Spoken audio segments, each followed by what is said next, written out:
बादशाह थोड़ा सा किसी आदमी से नाराज होता ना, तो एक बहुत बड़े पिंजरे के अंदर एक बहुत बड़ा सुलाखों का घर उसने बनाया हुआ था, उसमें कुत्ते होते थे, और कुत्ते को जब बांध के रखा जाता है तो ज्यादा जहरीला हो जाता है, वो ज्यादा उसके अंदर करवाहट आती है, ज्यादा काटता है। उसने कैद किए हुए थे, कुत्ते तो बड़े जहरीले थे। जिस आदमी से बादशाह थोड़ा सा नाराज होता ना, तो वो कुत्ते के आगे उस आदमी को डालता, कुत्ते उसको चीर फाड़ के खा जाते। ये सजा थी, लोगों को पता था। बादशाह के वजीर ने बड़ी खिदमत की बादशाह की, 35 साल तक नौकरी की, लेकिन हर सूरज ने गुरूब तो होना ही होता है ना, हर चांद ने ढलना भी होता है।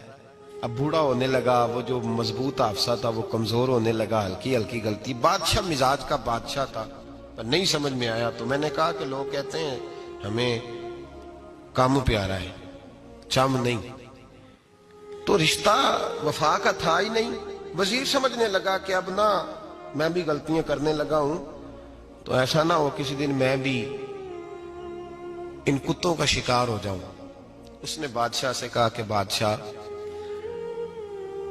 मुझे आहिस्ता आहिस्ता माजरत करने लगा, कदम हटाने लगा कि मुझे छुट्टी दे दी जाए, अब मैं बूढ़ा हो गया हूं। लेकिन उसने कहा नहीं नहीं, जब तक मेरी तबीयत नहीं मानती तुम नहीं जा सकते।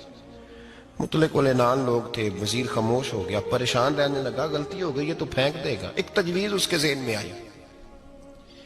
वो जो पिंजरे, कुत्तों के पिंजरे पर मुहाफिज बैठा था ना, जो उनको खाना डालता था, रोटी डालता था, गोश्त देता था, उसको एक दिन कहने लगा, यार तेरी ड्यूटी है सारा दिन कुत्तों को खाना देने की, गोश्त देने की, तो 2-4 दिन ड्यूटी मुझे नहीं देता?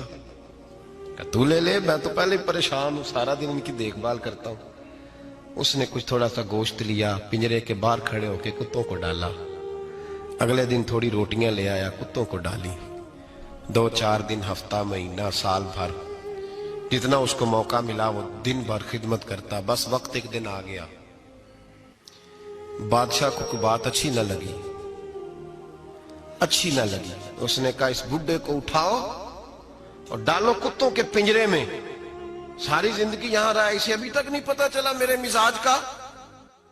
जब उठा के पिंजरे में डाला ना, तो बजाय इसके कि कुत्ते उसे काट खाते, वो उसके पैर चूमने लगे। वो पैर चूमने लगे, हाथ चूमने लगे, चाटने लगे। तो बादशाह सामने खड़ा था नजारा देखने को कि चीर फाड़ करते, तो खुश हुआ करता था, खूनखार दरिंदे जैसी उसकी तबीयत हो गई। जब देखा प्यार कर रहे हैं, तो बादशाह वजीर से कहने लगा, ये क्या है? तो वजीर रो पड़ा, कहने लगा, तू सियासतदान था तो मैं भी सियासतदान था, सारी जिंदगी सियासत की, लेकिन दुनियादारों के साथ रहा, तो अंजाम ये हुआ कि मुझे इस पिंजरे में डाल दिया गया। देख, तू बहुत बड़ा सियाना था और मैं भी समझदार था, वजीर रहा, लेकिन हमारा रूह का रिश्ता न बन सका। अरे हमसे तो ये कुत्ते ही अच्छे निकले। तेरी 40-35 साल खिदमत की तो तूने कुत्तों के आगे डाल दिया। इन्हें तो चंद महीने रोटी डाली है, मेरे वफादार हो गए। चंद महीने रोटी, जिन्हां तना विच इश्क न रचिया, कुत्ते ना थी चंगे। जिन्हां तना विच इश्क न रचिया, कुत्ते ना थी चंगे। मालक देकर राखी कर दे, साबर भुखे नंगे। और बाबा बुल्ले शाह साहब फरमाते हैं, तो राती जागे ते शेख सदा में, राती जाग दे कुत्ते ते तैथों उत्ते मालक दा दर मूल न छड़ दे। भावें मारो 100 जुत्ते ते तैथों उत्ते रुखा सुखा खा। दिने जार रुखां विच सुते, तैथों उत्ते एक बुरकी दा कदर पछानन। भावें मालक होवन सुते, एक बुरकी दा ऊपर खड़े होके काम नहीं कराना पड़ता कि मैं खड़ा रहूंगा तो काम सही होगा, जाऊंगा तो ना। एक बुरकी दा कदर पछानन, भावें मालक होवन सुते। फिर अपने आप को मुखातब किया, कहने लगे, उठ बुल्लिया, चल यार मना ले, नहीं ते बाजी लै गए।